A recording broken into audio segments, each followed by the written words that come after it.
With Derek Dagenais from Humboldt Emergency Medical Services. And Derek, it's a wonderful day for an open house. Tell us what's going on. Yeah, so first open house we've had in a while due to the COVID deficit there, and now we're back at it.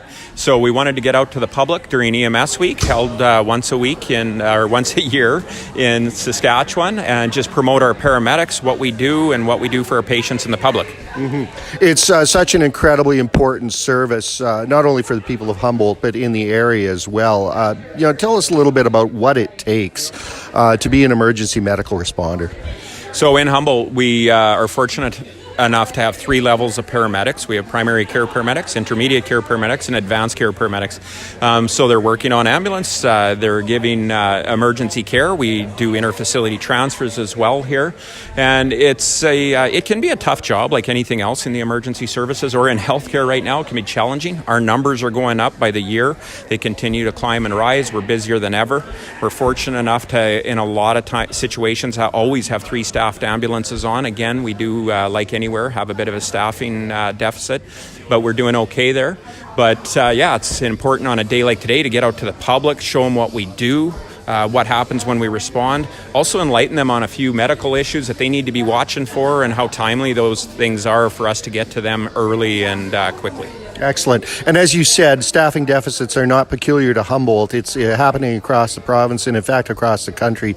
I guess what's the important message for people who may be thinking about taking on a role as an emergency medical responder? Well, do some research, first of all. There's some great programs through Sask Poly, and we're, again, fortunate enough in Humboldt that they're running paramedic programs here for the entry-level paramedic. So people can do some research, get into that. For the first time since our 30 years of being here, we're actually looking at hiring people prior to them completing their primary care paramedic course. We're in the process of doing that now, which is something we never did before. We waited till they were educated and licensed, and now we're taking people both on restricted licenses as well in school so we can get them started early. It also helps us with our training, bringing people in local from the community that have roots here and plan on staying in Humboldt. So it's an important initiative that we're doing here at Humboldt Ambulance as well. Perfect. Great to see the kids out today.